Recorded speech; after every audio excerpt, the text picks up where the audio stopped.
Right, I think we'll make a start, 12:35. So welcome everybody who's here. I'm sure others will join us as the time goes on. I'm Hannah Smart, Chair of the Urban Design Group and co-founder of Edge Urban Design. And I'm delighted today to be hosting the presentation and what I think will be a great conversation with the wonderful Make Space for Girls team, whose reputation definitely precedes them. It's very exciting that you guys are here with us today. Thank you. Today, we'll be looking at the subject that sits at the heart of genuinely inclusive planning and urban design. Who our public parks and spaces and streets are really planned for? Who feels welcome in them and who is too often designed out? The inclusion of gender within planning policy is not a niche issue. It is central to creating places that work better for everyone, places that support confidence, safety, social connection, belonging, trust, health, play, the list goes on. We'll be hearing today about Make Space for Girls' response to the draft NPPF, their vision for public spaces from the perspective of teenage girls, and the barriers that still need to be addressed if that vision is to become part of everyday planning and design practice. So I'm very pleased to welcome our speakers, Angela Manning-Wood and Romy Rawlings, both trustees of Make Space for Girls. Angela is an urban design director at Pegasus Group with over 18 years' experience designing developments of many different uses, types, scales across the country. She is also a mother to three daughters and brings both professional expertise and personal commitment to the question of how parks and open spaces can support girls' confidence, activity, community, and sense of belonging. I've written a sentence there for myself that without any breaths. There we go. Romy is a fellow landscape architect with over 30 years' experience across design practice and work within landscape manufacturers in the UK and Europe. She has collaborated on public realm projects at every scale, is a green flag judge, and has a long-standing commitment to environmental charities, equity, and genuinely sustainable landscape design. And together, Angela and Romy bring a powerful mix of professional insight, advocacy, and lived commitment to this agenda. And I know for sure that today's conversation will give us all a great deal to reflect on. So over to the two of you, and thank you so much for joining us today. Well, thank you Thanks, for Hannah. that lovely introduction, Hannah. And just I've lost my video again, so I actually am just looking at a blank screen. So if Romy, if you just do a thumbs up or let me know when you need to change the screen. Yes. And I'm really sorry if I'm not really looking at anybody because I can't see you. But anyway, just a very quick introduction to Make Space for Girls if you are not already aware of us. But we are primarily a campaigning charity working across the UK to make parks, town centres and similar public spaces more welcoming to teenage girls, non-binary young people and teenage boys for whom the current provision doesn't work. We've worked with over 500 young women and gender diverse young people, listening to their experiences of public space and attempting to build an evidence base so that we can reduce the guesswork that we're currently having to do. Hello, and yes, this is a question we are posed quite often. Why do we have this gendered lens? Why do we use it? Actually, our view is that we don't. The world is already gendered. It's certainly not gender neutral. I don't know how many people here have read Invisible Women. Maybe you can give a thumbs up if you have. I'd be amazed if a good proportion of you haven't. I read it a few years ago. I follow ongoing information from Caroline, and honestly, it just makes me seethe, but I'm over that, more or less. But there are issues around everything in our lives. So just a few of the points here: crash test dummies, which are default male, but scaled down for women who have entirely different anatomical structures, pelvises, everything that makes it not work. So way more women are badly injured or die in car accidents than men because of that, because of the seatbelt locations and the issues around that. Snow clearing in Sweden, for those who aren't aware, I urge you to read this book or find out more, but I'll abbreviate it. Historically, the roads were cleared for cars and important vehicle journeys. The snow was left on the pavements generally. And so a lot of predominantly women, parents or older people, were having bad accidents, slipping. And I mean, in Sweden, they know how. I've just seen Linda Teal coming in, so she knows, I know very well. You know, they are prepared for the weather, but even so, when it's packed down and icy, many, many more injuries to women from working on the pavements as walking on the pavements as pedestrians. So they've changed the procedures and now, sorry, now work to clear the pavements, which they didn't before. Everything we could talk about. I mean, mobile phones, pianos, PPE for women working in the built environment. You know, everything is scaled for men. So all of it is designed for the default male, whether that's evident or not. But that's the reason that we exist, really. It goes into team provision in our parks and green spaces, public realm also. We just don't recognise it until we start looking at it all through a gendered lens. And I think our view is that whatever we do that's better for girls will be better for everybody. And in the first slide that Angela just read, many boys want something completely different as well as girls. We're not just focused on girls. So, Angela, I'll do a thumbs up.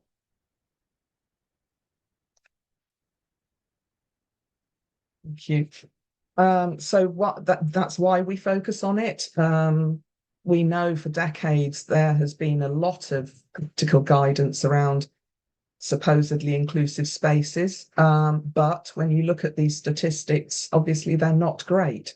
There are becoming more and more bodies of evidence around safety, particularly, and that seems to be driving a lot more of the conversation now. But as a green flag judge, I see this every single year, every single park I visit. And I feel it myself, actually. You know, one of the aspects that we judge is safety. And I was always told originally, you know, consider whether you would be happy for your 11-year-old son or daughter to cross this space. And actually, I have to say, an awful lot of places I've been to, I wouldn't be personally, never mind a child of mine. So, you know, almost all of the provision and the thought is going into sports facilities, football pitches, muggers, skateboard parks, and not to a much more general opportunity for girls to spend time in parks.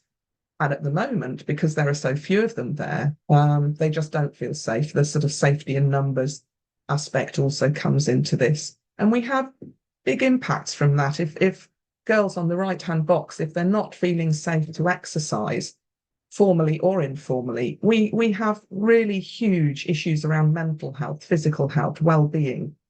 Currently and into the future, the drop-off of girls spending time outside and exercising is enormous, which I'm sure we're all very aware of. Next, please, Angela. And as I mentioned, normally when play is provided for teenagers, it pretty much defaults to skate parks, muggers, sometimes basketball courts, BMX. And they are all by default aimed at boys. Nobody would ever admit to that, but by not considering girls, you are automatically defaulting to facilities for boys. And that self-generates because when there are way more boys using these facilities, which there are from our research, it's at sort of 80-90% of those sort of facilities are used by 80-90% of boys. And so the girls feel so outnumbered, they just don't want to get involved. They might be really keen to do skateboarding. They might actually want to try BMX, but they won't because they feel so outnumbered. Obviously, there then are issues around sometimes bullying, etc., but they will automatically withdraw and probably stay in their bedrooms with their phones. That's what seems to happen more often than not. So we've spoken, as Angela said, to a lot of girls, hundreds of girls, and we have a very much better idea of what we need to do from them. And so Angela will now describe what direction that should be taking and is starting to take. So this quote that is now on your screen is from a younger teenage girl in Clapham, South London, who we spoke to a little while ago. And she sums up our kind of mission statement perfectly. I want public spaces to make each and every young person feel comfortable, like they fit in, not worrying about, am I meant to be here? Is this space for me? And that we've all fit in some type of way. So that's Anna's vision. That's our vision. So what are the barriers to realising that vision? So from our experience, it's one, seeing the problem / caring enough. Caring enough is probably quite a strong term, but as we all know, there are lots of issues that we want to try and deal with. There are lots of pushes and pulls in various different ways. And more often than not, there is a compromise and a choice to be made over what the bigger priority is at that point in time. So that's, everyone cares. It's about how far up the list it is. Risk aversion, talking about gender, admitting we have got it wrong before. And then the fear of getting it wrong again, because we might do interventions, we might make interventions that we think will work, but actually they might fail, and then we get the criticism for failing. The structural changes needed to the planning system, the limited research about what is needed, a lack of supply chain and resources. So we'll go into each of those very briefly in the next few slides. Seeing the problem, caring enough. And this is just a bit of a, I'm not expecting full-blown answers, but an agree or a disagree to each of these. And if you could just put a thumbs up if you agree, a thumbs down if you disagree. The majority of decision makers and those who influence them don't see gender as an issue in teenage play, in your experience.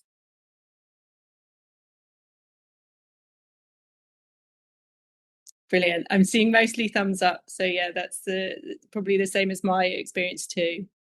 And for the next one, for those who recognise gender as an issue in teenage play, it isn't important enough to give it priority over other competing demands. So it's the, yes, we see there's a problem, but we've got a bigger problem elsewhere.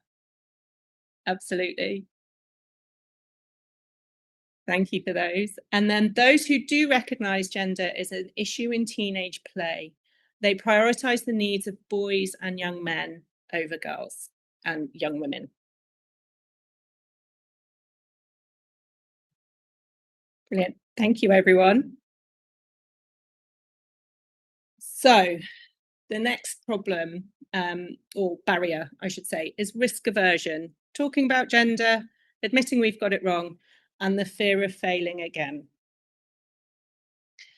We all know that there can be a toxic debate that centres around gender, and this has led to lots of influential people, lots of people just not talking about it. Now, how can we make that conversation around gender more of a discussion and not as divisive as it has been previously?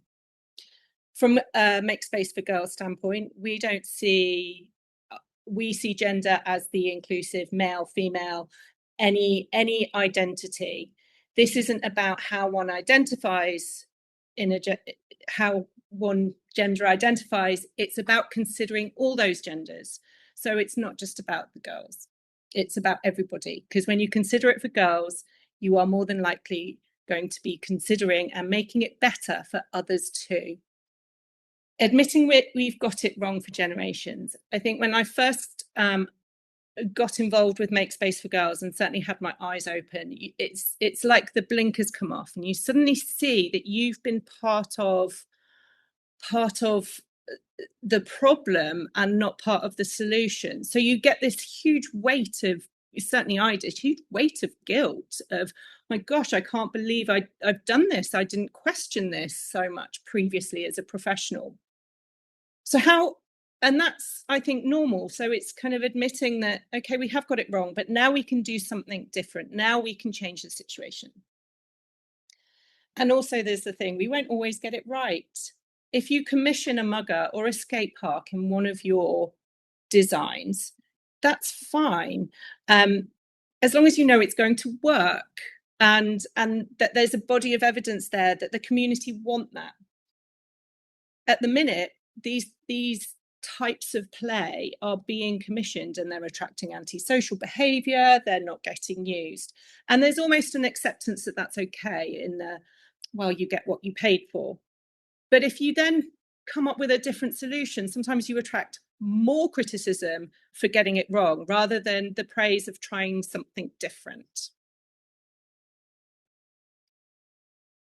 Next up, the structural changes needed to the planning system. And this is where our response to the NPPF is what we believe is incredibly important. So currently DP3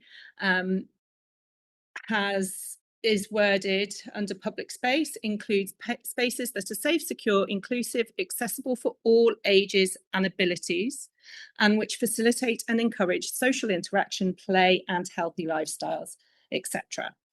We, as a charity, would like the insertion of the word genders in between ages and abilities.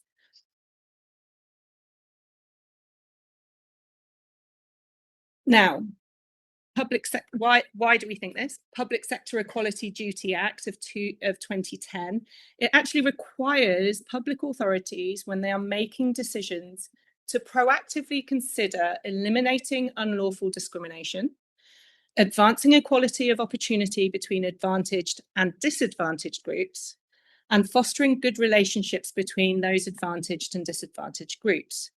Teenage girls are currently disadvantaged by provision for teens in spaces like parks.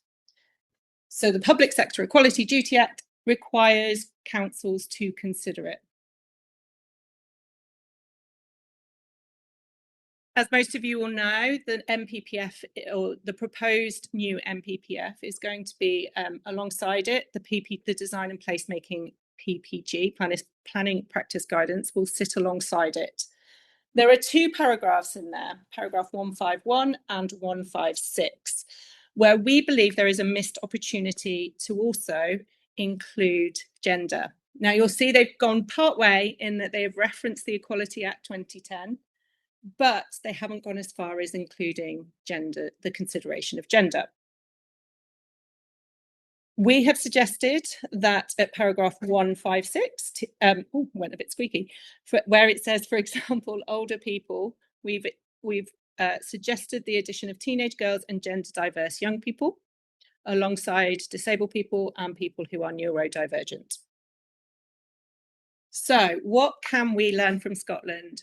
One of our co-founders, Imogen, has done a huge amount of work in Scotland, and they have already had regard to the Public Sector Equality Act.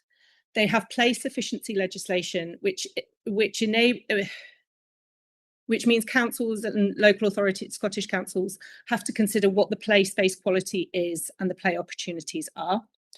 They even have that vision and action plan. Now, 6.2 and the underlined text there, for us, it's almost, from a policy standpoint, it's almost job done for Make Space for Girls. They've done it for us because they have been explicit in including principles for design and maintenance of public spaces to create an environment where girls feel safe and welcome in public play spaces. And this is they've set themselves a very ambitious target of the end of 2026. So it will be absolutely fascinating to see what they do this year and moving forward. And then we're on to limited research about what is needed, which is where I'll hand back over to Romy. I think she's on mute. Sorry, I don't know if I muted myself or someone else did, but I didn't notice. Yeah, thanks. Anyway, thanks, Angela. Yeah, so limited research, and the next slide, I think, would be useful. There is research out there. We've conducted our own, and others are conducting it into areas like skate parks, which are a specific issue, which I mentioned earlier, and muggers, which is coming on the next slide. But even following the success of the London Olympics, where Sky Brown proved that girls do want to skate and can be very good at it, if you'd visited Skateboard UK's website immediately following that, you would have seen very, very few images of girls skateboarding, if any. And I've checked this morning because I want to be accurate. But there are still very few, actually, apart from Sky. There are a couple of sort of workshop-y type scenarios, but all the exciting action shots, apart from Sky, in skate parks still appear to be boys, young men. And this issue that I raised earlier about girls wanting to do it, just not feeling safe, not feeling they can, because they can be harassed. That's pretty common. Males just dominating the space, as in so many aspects of what we're talking about, is a huge problem. And even in sessions where they are activated only for girls, they don't have the confidence because they haven't used the parks very much. So, it tends to be a self-fulfilling prophecy. They can't get the time on the park, so they don't practice as much. They aren't as good, so they will hang around the edges. They're much more nervous. And that also comes in with shared sessions where they feel like they don't have the time or the space to practice and they're getting in everybody's way. And we know there can be many things done to redesign skate parks, to activate them in different ways where they have many more girls' sessions. But all of those things tend to take financial input, time, all things that I know as a green flag judge are in hugely short supply. So, they're difficult. And realistically, we have to change the entire culture around skateboarding to make it more inclusive if we're going to see real changes. Next slide, please, Angela. And on to muggers. Oh, yeah, thank you. Again, there is more and more evidence coming through. There's more research being carried out. But again, girls don't feel they have the right to use that space often, in the way that boys just do. And there are really practical issues. For instance, having more than one means of ingress or egress. If you just have one door gate in a mugger, girls will tend not to use it because they know in terms of safety they can be trapped. So physically, that's a very simple fix. It doesn't address all of the issues, but at least it's meaning that more girls might give it a try. But again, it comes back to a much bigger cultural issue. And who said that? That starts in primary school. We know to a greater extent. I'm sure many of you have seen the images of the red lines and the blue lines in primary school playgrounds, and the boys in blue are all in the middle, and there's a massive mess of blue lines, and there's a sort of skinny edge around the playground where the girls kind of lurk because they can't get involved in the football area. And it comes back to we were mentioning about kits of parts, really. These are standard items. They're absolutely standard in anybody's brochure. And we really need more research to change the way they're used, change the way they're specified, change people's views of them, and much more research to lead us to a better way around the use of these sorts of facilities. And next slide, please, Angela. And there is research, as I say, there's a need for a lot more, but what we do have shows that girls want other options. They don't want removal of muggers, skate parks, football pitches, and many girls' teams, as I think somebody in the chat mentioned, are coming online more and more in football. So they're not asking for things to be taken away. They just want to bring more to this, to create other spaces where they will feel much more at home and that they have a right to be. And again and again and again in all of our workshops, it's about sociability, which is great for teens, young girls and teens. They need to be together. We want to encourage that surely on every basis. They do want to be active. They love things to climb on, rope nets, climbing frames, not children's climbing frames, but, tumbling lumps of wood, things like that. They love actually getting up high, clambering around in groups. Some might prefer quiet areas, a reading nook or somewhere that they can sit and just have a chat quietly. Facilities like swings, it's really difficult when normal swings are provided in a park and parents are there with smaller children, maybe. The teens particularly don't feel there for them. And quite possibly they have been told to get off them at some point. I mean, who knows? It's very likely. And they love dancing, performing. So a very, very simple stage that they can just dance and move around on is an incredible addition.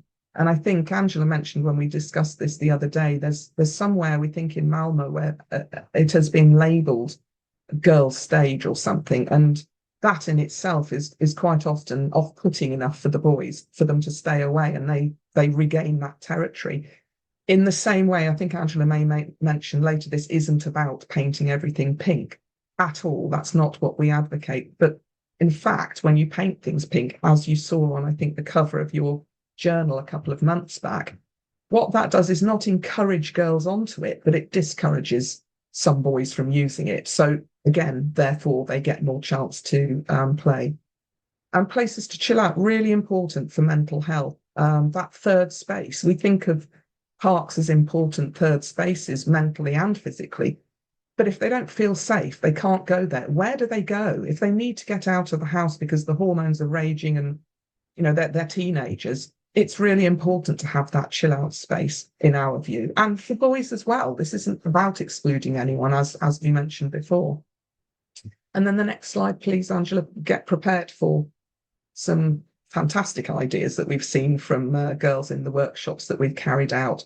So these are again and again the sorts of things that we're told they want: different types of swings, clambering, elevated surfaces, trampolines, seats that aren't just a normal 2 meter park bench. They want to sit on the back and put their feet on where you should be sitting and not be told off. They want to have steps and different lounging options, not just sit upright, because they feel often that a typical park bench is actually for old or older people, who knows, and they feel they'll be chucked off it. So it's about using design and colour in these spaces to tell them that they're welcome. Make them well lit, because that's really important for safety. It helps massively. Dark parks in sort of after hours are not great, and there's a lot of evidence around what sort of lighting is helpful. It does need to get quite technical. Art and murals, painting anything, the most mundane utilitarian things can be painted to make them look more interesting. And navigation is really important. As much as they need to know how to get out of a mugger, they need to know where they're heading or how to get out of a space. So that's really important. And clean toilets, we can't overestimate how important nearby and clean and usable toilets are for young girls who may be starting a period and really worried about that. Having somewhere they know is within not too many minutes to get to public facilities that they can use, that the door's not locked. That's absolutely vital. And affordable food, we were chatting, saying, we will, if we have to, pay £4 or £5 for a coffee when we're out in a park if it's nice. But young girls, young women don't have that option. So considering that, if they're going to spend some time there, and having a cafe that can support slightly more affordable and ideally, I suppose, healthy foods. So I think that's it from me. Over to Angela again. Thank you. So just off the back of what the girls are telling us, we've identified there's a lack of supply chain. I'm just going to go back to one of the quotes from earlier, and that I absolutely love, about having the chill out space, and it's having that safe space to go after I've rowed with my mum. I know I, as a parent, I'm not quite in the door slamming stage and, bolting out of the door with my young girls, but when that point comes, and I've got 3 of them, so it's inevitable, it would be very comforting to know they've got somewhere safe that they can go, and I, without being the helicopter parent, can kind of guess where they're going to be and know that they're going to be safe. And I think that applies to every parent out there, or anyone that looks after children. But lack of supply chain. So this is a co-design that we worked on along with Social Place, the Palmer's Green, and Friends of Broomfield Park. And we consulted with some girls and co-designed this sketch that you can see. And I mean, anybody can correct me if I'm wrong, but I have not seen this in existence anywhere in any catalogue or anything. But as a designer, I think what it's showing us that the girls want is just as important as the thing that has been designed.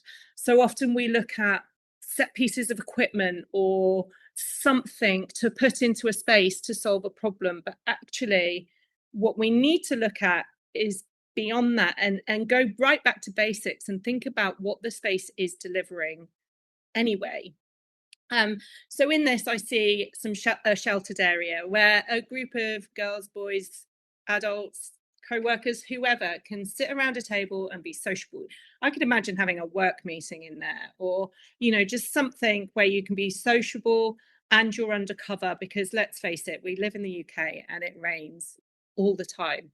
And then there's other spaces where you can go as an individual and you can still be around people, but you're doing your own thing. There's some bench swings, so that you're not just statically sat. There's some movement.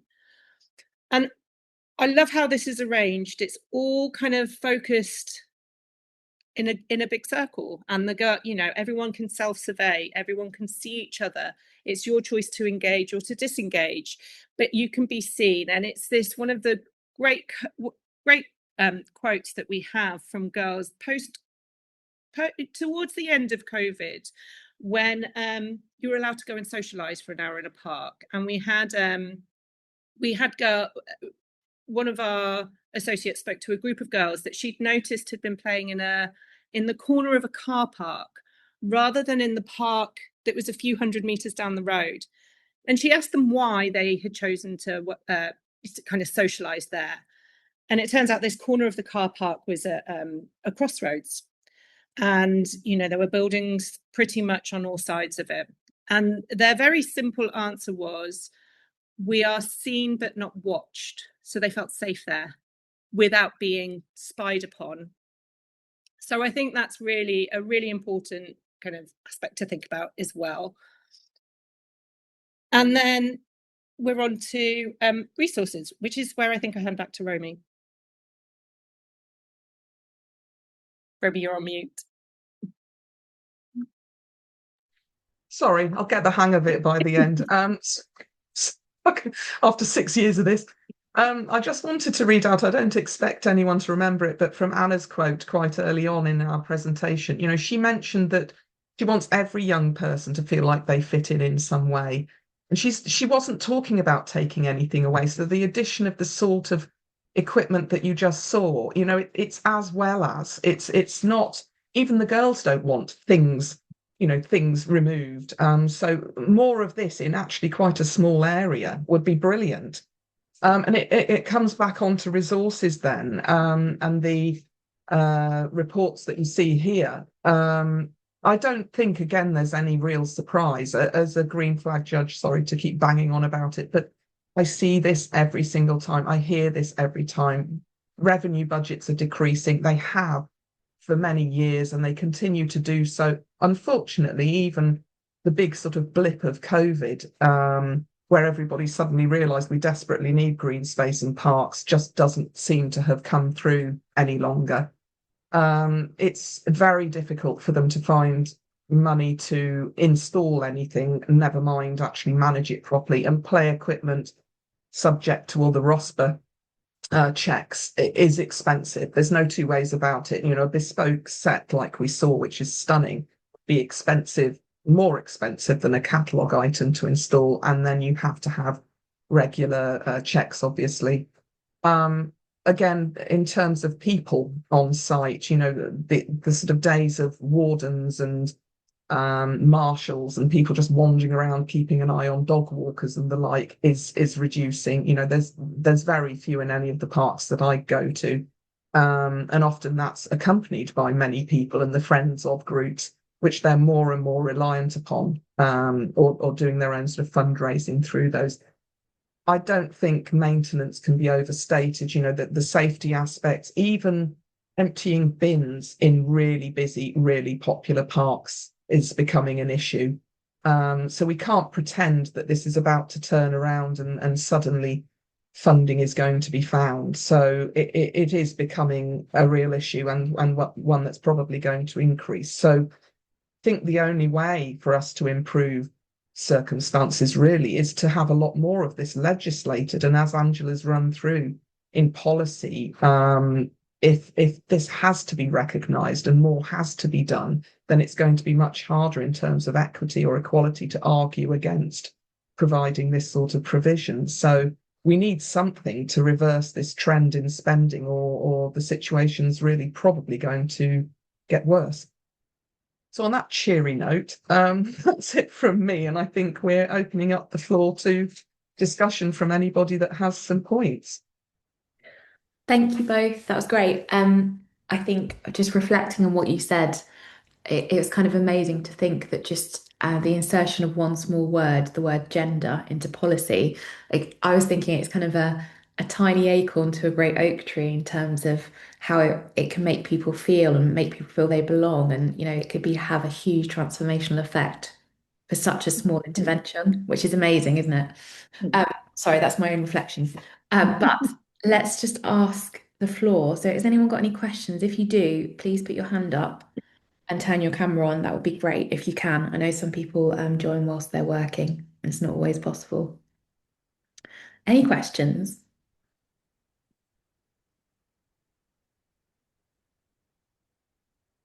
Okay, let's go to the chat. Jenny Pierce, you made a point here about Sport England. I don't know if you're still here or if you'd like to ask or make that point, ask that question, make the point yourself.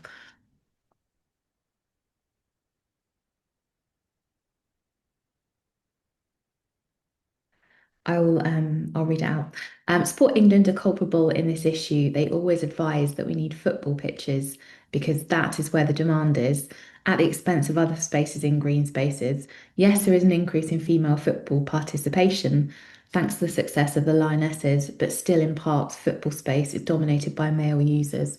Would you both agree with that in your kind of in the research that you've done? Yeah, absolutely. I mean, it's that kind of formal play provision or sports provision is enshrined in policy and in the guidance. It doesn't even have to be provide a mugger. It's the e.g. a mugger or e.g. a football pitch. I think as well as designers, we also need to recognise that sport, formal sport, and play are two very, very different things. And I would put football pitches, skateboarding, BMXing, anything like that under formal sports provision. For those of you who have ever spoken to me about this or seen me present, this is where I start banging on about Bluey from my young children, because there is an absolutely fantastic episode called Stumpfest. If you haven't watched it, go watch it. But basically, Dad and his mates are digging up a stump in their back garden because Mum wants a new pond. Now, Bluey and her younger sister and her cousins are very attached to this stump because they play nail salon on it. And as the episode progresses, a kind of discussion ensues, and they come to an agreement that they can have one game of nail salon where the kids get to paint the dad's toenails, and then they get to do a bit of makeup. And then after that, they're going to take the stump out. Bluey doesn't like this. They get to the end of the game. Bluey's still not very happy. She's really sad to see the stump go. So she goes and sits on the step with her mum, and she's quite upset. And I think her mum comes out with the line, "Just look, Bluey, watch Dad and his friends." And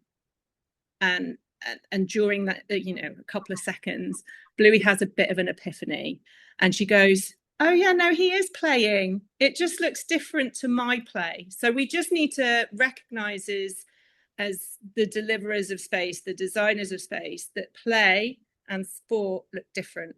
And teenagers like to socialise. They like to play sport, but they also like to hang out. All the stuff that we look at and go, "Oh God, look at those teenagers up to no good." That is how they're playing. That is how they are learning their place in the world. So it's about thinking about play and sport differently and separating the two, as much as Sport England, not Sport England, as much as Fields and Trust are saying they're saying put the pitches for the sport, and we need to deliver something for play. Brilliant, thank you. Jenny just said she's in the office, so she can't unmute. So thanks, Jenny. Got your message. Richard Easton, you made a point here. Would you like to just come on to that one? Yeah. Sorry. Thanks, Hannah. This was in the chat, isn't it? The work we did in Dorset, yeah. Is that right? Yes. Yes. Sorry. Just picking that back up. It was really interesting to us when we were speaking to this mixed group of boys and girls that the skate park had real relevance to both genders in that situation. They felt it was an important sort of meeting point and a place to hang out, even if you're not a skater. Yeah. And they saw it as a sort of, I think what's interesting was participation in it. You don't have to skate. You can be the viewer. You can watch what's happening. And I think skaters like to have an audience. They like to show off to a crowd. You know, they like, I suppose they might want to practice on their own, but they also want to show what they can do to an audience. And I think the audience likes to watch. I think we all like to see a skater fall over and get it wrong. You know, it's quite amusing sometimes. So what this group was talking about is the skate park being a sort of rallying point for everyone to come together, but alongside it, rather than the skate park being isolated, right alongside it, they wanted this sort of interactive seating area where the non-skaters could hang around with the skaters. The skaters take a break, they sit on the seats and back again. And I think it became a much more integrated idea than just this one skate park. And I just think that retrofitting skate parks in that way, I think could be quite a quick win, perhaps. That was my thoughts, really. I think that makes a lot of sense. Yeah. And the sort of height, I mean, we all like, you know, biophilic principles. We all like prospect and refuge. We all like to get up there and be able to see out. So a lot of that makes perfect sense for all sorts of reasons.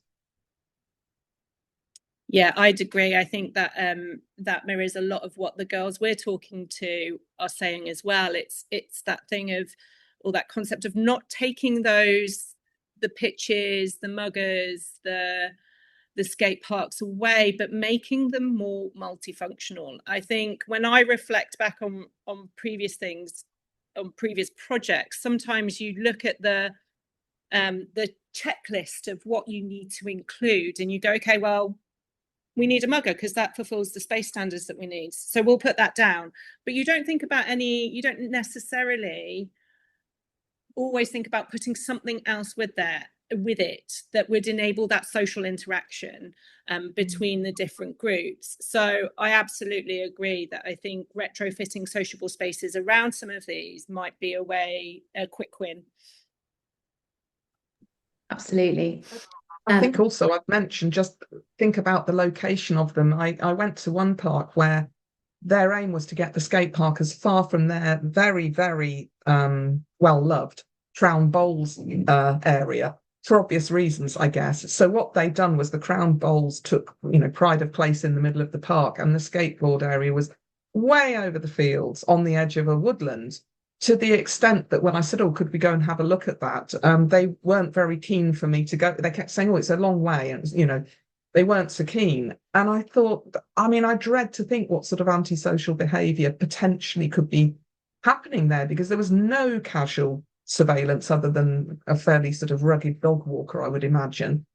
And it just struck me that it was the worst thing they could have possibly done to not have the noisy teens near the Crown Bowls brigade, but no thought given to, and it had been fairly recently installed. You know, they'd obviously thought that was the best place. But that's a pretty simple thought process, really. Yes, we've got the funding. Yes, we want one. We're going to have one. Don't put it way, way, way off, as far as you can from any other facilities in the park. Absolutely. It's mad, isn't it? Separating like that. Richard, I just wanted to ask you, from the research and engagement that you ran with the young people, has that changed the way that the design will be formed? I don't know exactly what you were doing, but is that something you can take on board, and how are you going to do that? Yes, it is. What the particular project we're involved in there is helping the town council prepare a neighbourhood plan.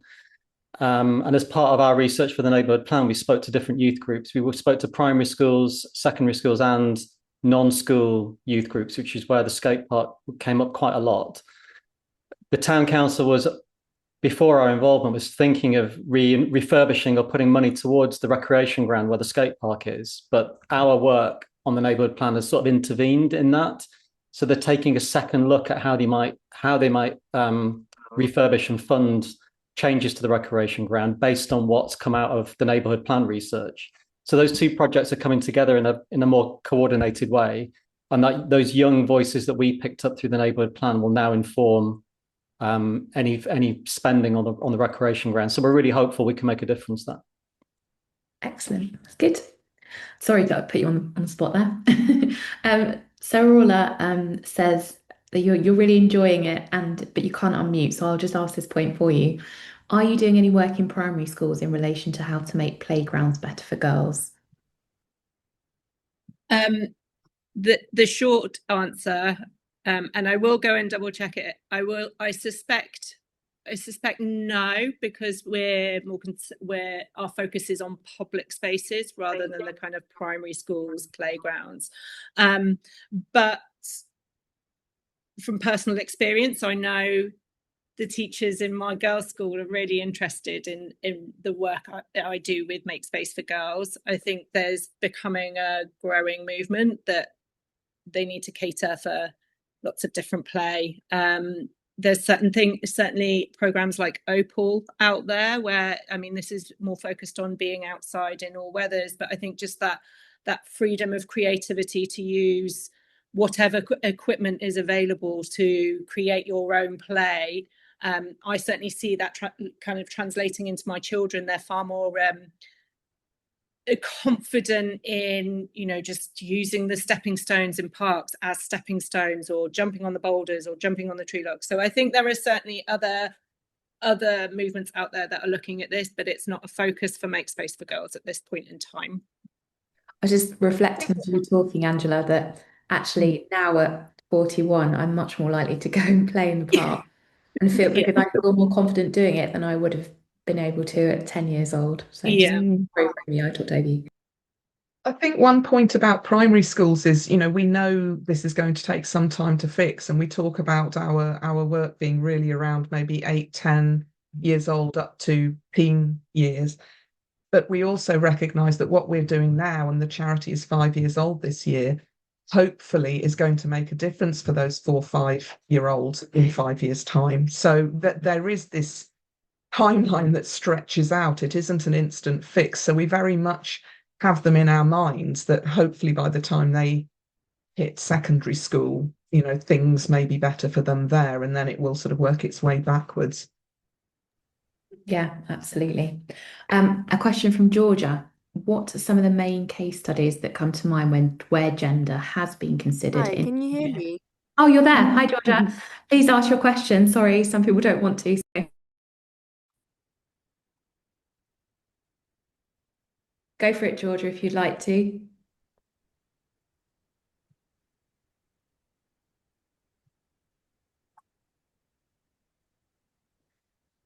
I will ask the question.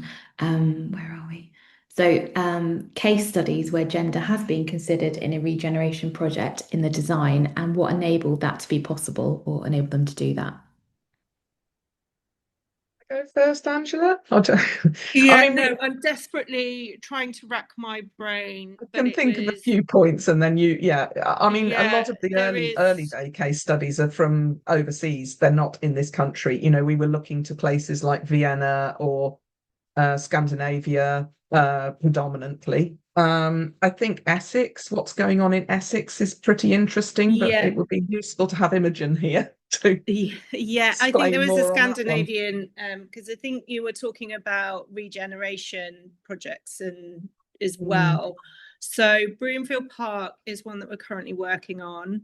There was a Scandinavian town that actually that actually looked at all those areas within the city that kind of had no use, and how they could repurpose them, because they conducted some research and they found that there was disproportionate use of male usage in the public space to female. So they specifically looked at these underused areas within the city, and it's the same city, I believe, as the one that's got the girls' stage in it, and they repurposed lots of little areas to be more gender inclusive. And I think it is on our website. We've got a huge amount of case studies on our website, but that one comes to mind specifically. Broomfield Park is one we're currently working on. There's also Roundtree Park up in York, who one of our associates, Abigail Gaines, sort of started, and there's a huge amount going on there. So I would recommend having a look at what goes on there as well, because obviously Roundtree Park was one that was in existence, and she's helped to add more to the park to make it more welcoming for the girls. So those ones, it's difficult to find anything in the UK at the moment. But they are starting to come through, a few of them. Yeah, watch this space. I mean, I should probably know the answer to this question, but do you have a toolkit, even if it's like a fact sheet? Just thinking of, being urban designers ourselves, that Yeah. having something really quickly that we could refer to. We don't yet is Okay. the answer. So we received quite a large chunk of funding earlier in the year. And as part of that, we're actually producing a video that has lots of girls from up and down the country talking about why they don't feel welcome in public spaces. And that's currently in production. The view is to disseminate that out to local authorities in the first instance. And then we'll see where it goes from there. But also we off the back of that, we would hopefully like to prepare a toolkit, but that is something that is in our vision and we hope will be realised in the not so distant future. Think about all the master plans that are being drawn at the moment. What we could change. Yeah. I've got a question here from Edward Bailey, which I'll read out because he needs to stay on mute. Super interesting. One thought I had was how this relates to the recent announcement to ban social media access to those under 16. And some of the comments on this have prompted about where do we expect young people to go? Have we got the space for them to go to? What's missing? So seeing this as an opportunity to get better and more designed spaces. That would require some joined up thinking, but yes, I totally agree. I mean, I think the repercussions of this, I don't know. Has anybody really thought about that other than probably quite a few of us? Yeah, it's a really good point. I mean, what is there going to be to do with the, I don't know, 5, 6, 7, 8 hours a day gained by being on social media? Theoretically, I'm sure they'll find ways around it. But yeah, it's a really good point. I think those are the issues we really need to focus on now. Definitely. Yeah. That's a really tricky one because it is part and parcel of growing, or has been up until now to date. And it makes me think of one of the Swedish examples where they have obviously I think it might even be the Netherlands, where during their winters, they're predominantly in darkness. So they've had to have found a way to be able to socialize in the dark. And they have a series of swings that have lights built in, and the swings are arranged kind of in circles. So it's a circular swing, and there's lots of them in another big circle, and they're all lit, but they also have Wi-Fi, so that even though it is in a dark, semi-rural location, you are still able to contact people. So I think I need to consider the point on social media, but that kind of example of having access to free Wi-Fi wherever you are in the public space it kind of got me thinking about that. I think I saw that on your Instagram page, actually. And I would just say to anyone that doesn't follow Make Space for Girls on Instagram, I find myself reposting pretty much every place. They're so good. They're really cool. It's definitely one that you should follow as long as you're over 16, of course. So Linda Thiel, are you here? You've made a point here about some research that you did. If you'd like to tell us about it. I'm just about to leave for another meeting, but we've done, based on our initial Spaces for Girls research we started like 10 years ago. We've then also extended that into skate parks, and we did a research together with the Swedish Skateboard Federation, how to actually design skate parks to better accommodate places or sort of include girls.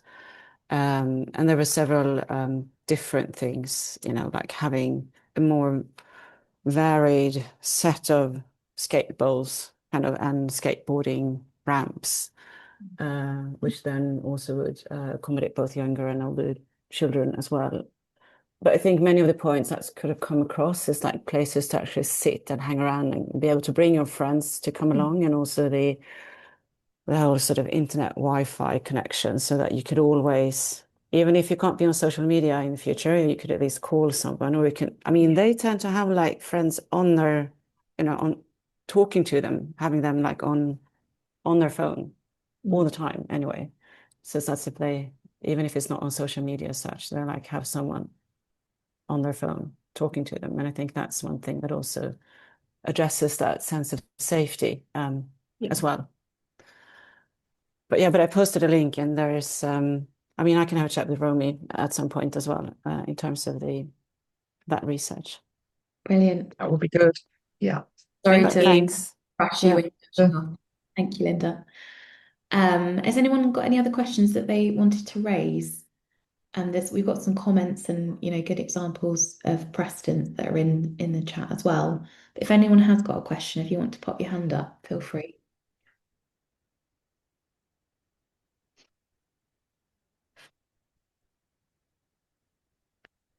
While everyone has a think about that, Angela and Romy, do you think that you've heard additional things today that might change kind of the direction or add to the research that you'll be doing? Or do you find that you're constantly collecting lots of ideas and things to add to the list? We're still in sort of gathering mode, and I think it changes by context, by culture, by part of the country. We haven't been able to work everywhere with everyone yet by any means. So yeah, we're still learning.